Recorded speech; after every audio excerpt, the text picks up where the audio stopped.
मुझे हमेशा हैरानी होती है जब मैं पढ़ता हूँ वो दूल करनैन वाली, मेरे ख्याल से फैज़ भाई ने रेफ़रेंस दिया था। वो कहानी पढ़ के आपको लगता ही नहीं कि ये किसी अल्लाह या क्रिएटर ऑफ़ द यूनिवर्स ने लिखी होगी ऐसी बात। अगर आपको इसकी जानकारी नहीं है तो फैज़ भाई दोबारा बता सकते हैं हमें। जी, जी, वो इसका जो रेफ़रेंस है मूसा सेरेंटेनियो ने दिया था। उसने बाकायदा उस किताब का हवाला दिया कि मैंने इस्लाम इसलिए छोड़ दिया क्योंकि जो अरामिक लैंग्वेज में किताब लिखी हुई है, जो आज से 2000 या 2200 साल पुरानी है, उसके अंदर ये कहानी है। अब बताएँ कि अरामिक लैंग्वेज कितनी पुरानी है? क्योंकि अरबी कोई ज़बान थोड़ी ना है, ये तो एक बोली थी। जैसे हमारे इंडिया में होती है भोजपुरी हो गई, हरियाणवी हो गई, ये बोली हैं। भाषा क्या होती है? हिंदी हो गई, मराठी हो गई, पंजाबी हो गई, ये भाषा है। उसी तरह जो एंशिएंट जो लैंग्वेज थी, ज़बान थी, वो अरामिक थी और दूसरी थी पर्शियन। तो उसमें से जो कहानियाँ थी, वो उठाई गई हैं। ठीक है? तो वो जो जुल्करनैन वाली कहानी है, असल में वो जुल्करनैन नहीं, किसी और का ज़िक्र है। बहुत से लोग बोलते हैं कि वो अलेक्जेंडर हैं, जिसने ये देखा था कि वो अ दुनिया कहाँ ख़त्म होती है वो देखना चाह रहा था, ये सूरज कहाँ ग़ुरूब होता है। वो जाता है, वो देखता है कि एक गंदे पानी का तालाब है, वहाँ जाके वो डूब गया, उसने लिख दिया किताब में।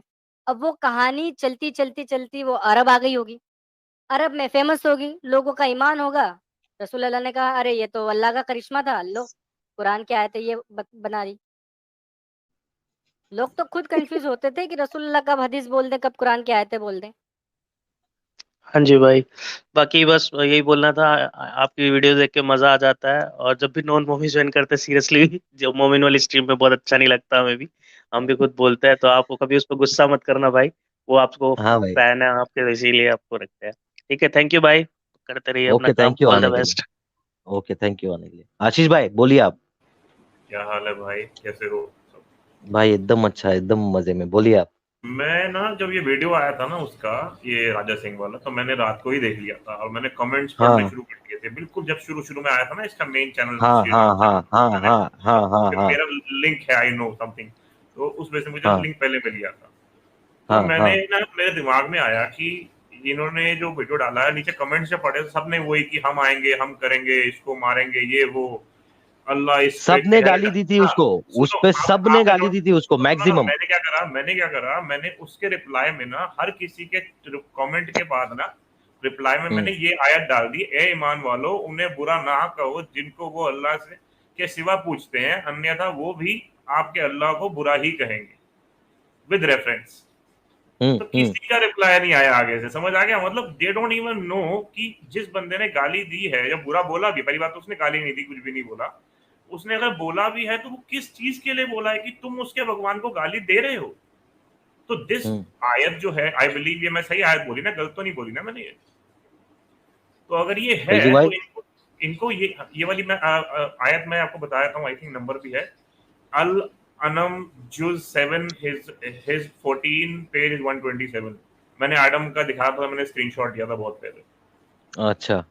तो ये आयत से इनको शांति नहीं मिलता कि हमने गलती किया और हमारे भगवान की बेइज्जती हुई, तो हमें अब चुप रहना चाहिए, क्योंकि इस बुक के हिसाब से, मतलब इस आयत के हिसाब से तो इनको चुप रहना चाहिए। तो इसके बाद इन्होंने कमेंट पे भी मुझे कुछ नहीं लिखा। आधे बंदों को शायद समझ नहीं आया मेरा कंटेक्स्ट क्या था, तो आमीन आमीन लिख रहे थे आके। उनको समझ नहीं आया मैं किस नहीं कंटेक्स्ट नहीं, में मैंने बोल रहा हूँ। मैंने देखी थी ना वीडियो, तो नीचे जितने कमेंट्स थे ना सब एकदम भद्दे भद्दे, और सब लोगों ने सिर्फ गाली लिखी थी, सब मोमिन गए थे और सब मोमिनों ने सिर्फ गाली लिखी थी। हाँ। अच्छा, एक चीज और इसी बात से मुझे आपसे थोड़ी बहुत जी चीजें पूछनी थी। हाँ, मिल गई ये आयत आपको? आयत के बारे में, हाँ, ये आयत का पता है क्या मसला है? जब रसूल अल्लाह मक्का में दीन इस्लाम की दावत देते थे, तो बुतों को उल्टा-सीधा कहना है कि ये तुम्हारे बुत क्या कर सकते हैं, जिन्हें तुमने खुद अपने हाथों से बनाया, ये पत्थर के हैं, ये तुम्हारी मदद नहीं कर सकते, तुम इनकी परस्तिश क्यों करते हो? और रसूल अल्लाह कई बार गाली-गलौज भी करते थे। तो एक बार क्या हुआ कि जो मक्का के जो कुछ लोग थे, वो अबू तालिब के पास गए शिकायत लेके। तब मजबूरी में रसूल अल्लाह ने कह दिया कि ए ईमान वालों, यानी मेरे साथियों, मेरे कंपेनियंस, अगर तुम इन लोगों के खुदाओं को बुरा भला कहोगे तो बदले में ये अल्लाह को भी कहेंगे, इसलिए तुम इनके खुदाओं को कुछ मत कहो। अब वो वहां पर मसला था मजबूरी का, समझे? तो अभी जो हिंदुस्तान में हालात है, अगर कोई सुन लेता है किसी नॉन मुस्लिम की बात, तो वो हुजूर की सुन्नत पे अमल कर रहा है। क्यों? अभी थोड़ी मजबूरी है ना, हिंदुस्तान का समझ माहौल गया। गर्म है, समझ रहे हो? लेकिन बाद में अगर आप पाकिस्तान जैसे मुल्क में हो तो वो सूरह तौबा की आयत है 29 कि जहाँ काफिर मिले उनसे जंग करो, और यहाँ तक कि वो जजिया दें, जलील होके दें, और हमेशा छोटे बन के रहें। फिर आपकी कोई हैसियत नहीं कि आप गुस्ताखी कर दो। सही बात है भाई। हम्म। ठीक है बस आशीष भाई, आने के लिए एक थैंक यू वेरी चीज मच। एक चीज और मेरे भाई, छोटे से हाँ क्वेश्चन इकट्ठे करके लाया हूँ, छोटे छोटे, ज्यादा नहीं, बड़े। बोलो बोलो। तो अब अल्लाह बोलता है we are the worst of creatures, right, in a way, who is काफिर। तो Yes. वर्स्ट ऑफ क्रीचर्स बनाया किसने? भगवान ने। So that means God creates imperfect stuff also. यार देखे ना, आप लॉजिक क्यों लगाते हो इस्लाम में?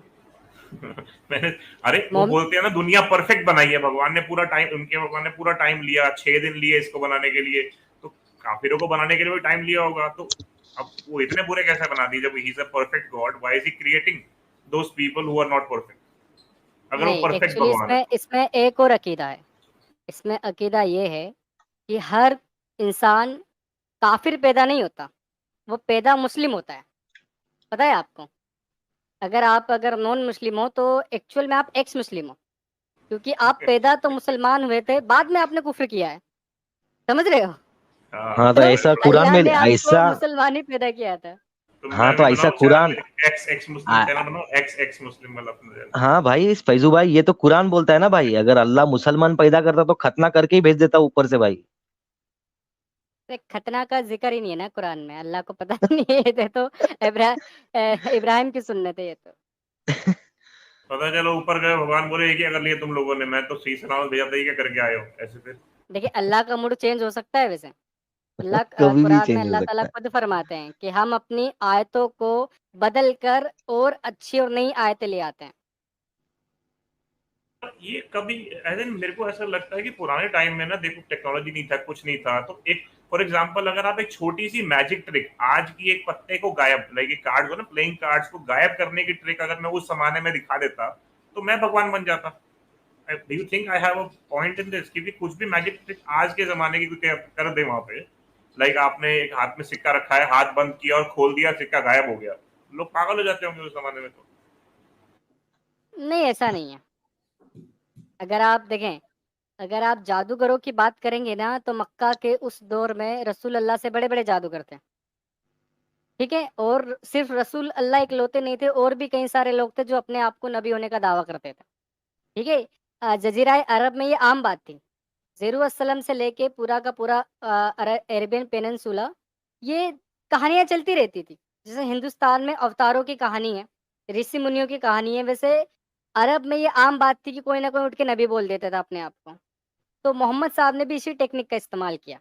लेकिन देखें, मोहम्मद साहब ने खुद कहा है कुरान में, मतलब अल्लाह ने कहा है कि हमने इन्हें कोई भी तिलस्मी या कोई भी मोजज़ाती सिफ़ात देकर नहीं पहुँचाया। ये बस एक आम इंसान है, बस कुरान की आयतें आपको बोलेगा, आपको ईमान लाना है। बाकी ये आपको कुछ प्रूफ़ करके नहीं दिखाएगा, कुछ नहीं है इसके पास, खाली हाथ है। बस ईमान लेकर आ जाओ। तो अगर रसूल अल्लाह से बेहतर अगर कोई जादूगर आज कोई उसका दीन होता, तो कम से कम हो सकता था उस जादूगर में थोड़ी बहुत इंसानियत तो होती यार। लेकिन इस बंदे ने तो कुछ नहीं किया, ना जादू दिखाया, ना कुछ दिखाया, अपनी बातों से पलट गया, अपनी ज़बान से मुकर गया। ऊपर से जिन लोगों ने उसे सहारा दिया, उन्हीं पर जुल्म सितम किए। इसके जैसा शख्स तो मैं कहूँ कि अगर मुझे कोई टाइम मशीन बना के दे देना, तो सबसे पहले मैं इसी के पास जाऊँगा। मैंने भी यही सोचा था, रिवाइंड करके यही चीज मिटाई जाए ताकि सब कुछ प्रॉब्लम खत्म हो। सब प्रॉब्लम सॉल्व हो जाएगी भाई, दुनिया की प्रॉब्लम सॉल्व हो जाएगी। रसूलुल्लाह ने खाली एक ही मैं जादू किया था, अकॉर्डिंग टू कुरान रसूलुल्लाह ने एक ही जादू किया था, चांद के 2 टुकड़े किए थे, वो भी किधर मिलता नहीं भाई, कौन से चांद के टुकड़े किए क्या मालूम भाई। अरे भाई मुन्ना अगर भाई, आ, अरे हमारे नबी ने खाली एक ही जादू किया है, 1.2 बिलियन लोगों को टोपी पहनाई है, बिल्कुल बस यही है। और नीचे की टोपी उड़ाई है। ये भी जी याद बिल्कुल रखें। बिल्कुल। वैसे फैजू भाई, क्या एक ऐसी हदीस नहीं है? हमें टाइम मशीन में भी जाने की जरूरत नहीं है। अगर हम अपने मोमिन भाई को खाली वो हदीसें दिखा दे जो कि ऑथेंटिक हैं, सही हदीसें हैं, और वो अगर उनको मान ले तो ही इस्लाम छोड़ देंगे। एक हदीस जो मैं आपको बताने जा रहा हूँ, और प्लीज करेक्ट कीजिएगा अगर मैं गलत बोलूं तो, उसमें एक ओके। सहाबा थे हमारे प्यारे नबी के, तो वो हमारे प्यारे नबी जो भी आयत उतारते थे और बोलते थे, तो ये वाले सहाबा लिख लेते थे। तो एक बार इन सहाबा को सूझी कि इनको एक सजेस्ट किया जाए, एक लाइन चेंज कर दी। तो प्यारे नबी ने बोला हाँ हाँ ये ऐड कर लो, ये वाली बेटर है।